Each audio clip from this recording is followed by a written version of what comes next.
It's a tiny little problem. Yes, thank you, Airman. So, I suppose the first thing on everyone's mind is, where the f is Victoria 2? And I swear I've got a really good excuse for this. Um, 3 years into the game, like clockwork, the global economy will collapse and half the population of the planet will starve to death. In Victoria 2.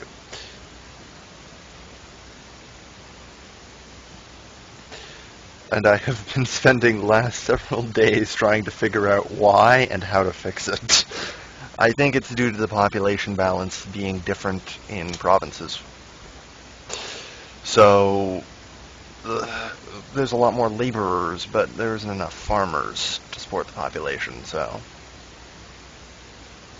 we end up with that. And I've been trying to figure out how to fix that and do all that. It's getting better. It's getting better. That's the good news. It's getting better. But, it's going to take me probably a little while to fix it. I suppose that's the hazard of using a converter that converts that way. And by that way, I of course mean converts the populations over. But oh no, I actually don't get hit by the food crisis. I export about 40% of the food that I make. Like, I'm one of the few countries completely unaffected by this, because I make my own food, and then a bunch more. But the population of Europe halves. The population of Asia goes down by about 25%. Yeah. I kid you not that there's almost no one left in North America by the time it's done. Like, the only people left in North America are immigrants who are coming there to die. Yes, I do. I'm just like, well, it's me and China. That would be interesting, you're right. But it wouldn't make it for a good Let's Play. Trying to rebuild the world from a shattered ruin like that might be interesting, maybe, but trying to fix that is a rather huge problem, as you can imagine, and that's where Victoria 2 is. So I'm working on resolving that issue. The good news is I found the issue before I put up the first episode. I actually was going to be putting up the first episode. Like an hour before I was going to put it up, I decided to record the second episode, and then I found this problem.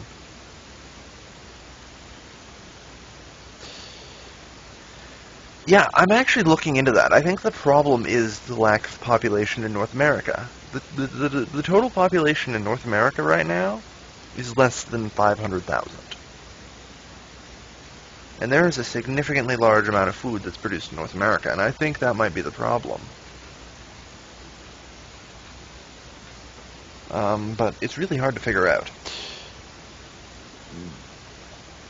And I am working on it. And a lot of the times what I'm doing is like, oh, okay, so this province produces iron, and it has a province next to it that produces grain.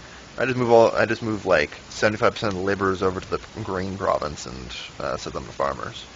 That's what I'm doing right now. And it's helping, and things are... Yeah, maybe I should. Maybe I should. Double layer pop, give them a ton of farmers, that might work. But, yeah, like I'm filling up the RGOs for, grain provinces because I have to. It's pretty terrible.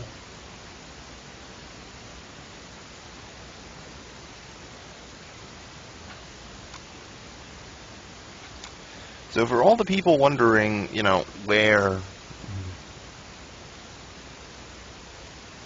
Yeah, in the 6 years after the European War.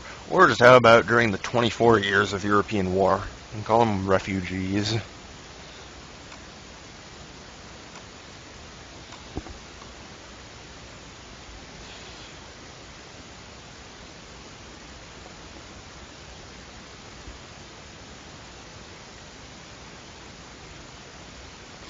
Also, another interesting fact is, because of my starting technology, right out of the gate, I discover Great Wars. So, I'm officially labeling the Revolution as the First World War.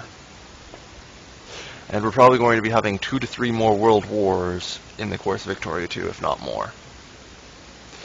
So that's going to be interesting, because I've already discovered the technology that enables great wars.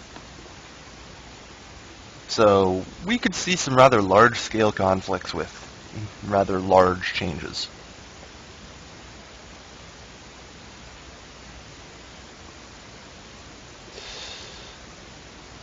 It does sound fun.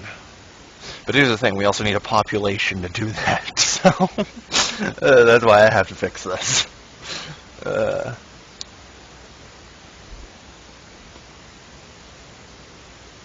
Because the other thing is, we aren't going to get any industry either. Like, I'll just become some stupid global superpower with 20 million people, and the only people who could compete with me are the uncivilized Chinese, and maybe India.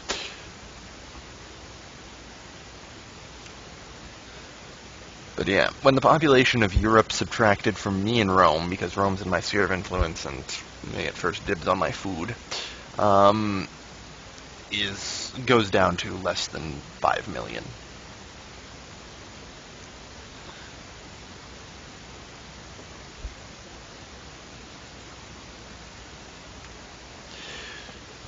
No, not quite. I usually just move the populations around. I'm not increasing the population or anything. I'm just moving them from, say, an iron province to a farming province, to a cattle province, or to whatever. By moving them around, I don't, artificially inflate anything, and I can try and... Industry might be a little slower at the start, but I'll accept that over half the world starving to death. I actually think that the Victoria 2 model has this problem with it, where there's like a minimum like, how to put, minimum required population on the planet in order for the model to be sustainable.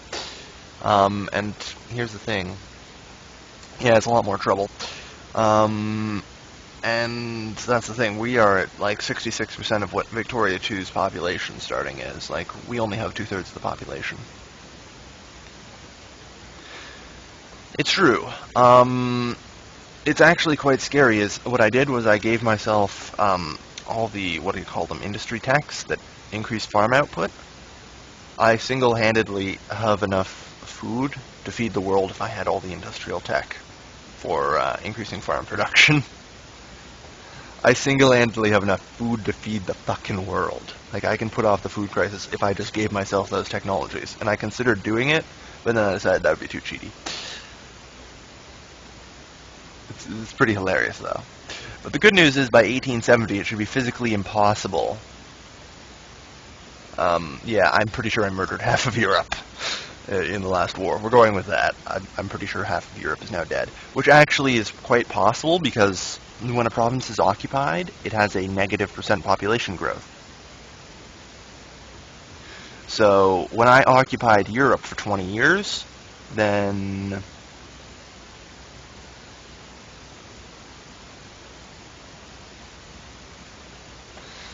Yeah, that's the thing. When I occupied Europe for 20 years, it caused negative 2% population growth in most provinces, as opposed to, like, 10% population growth. And yeah, France is gone. France, there's no one left in France. France is just a barren wasteland. So that's where Victoria 2 stands, and as to why Victoria 2 is, not here yet.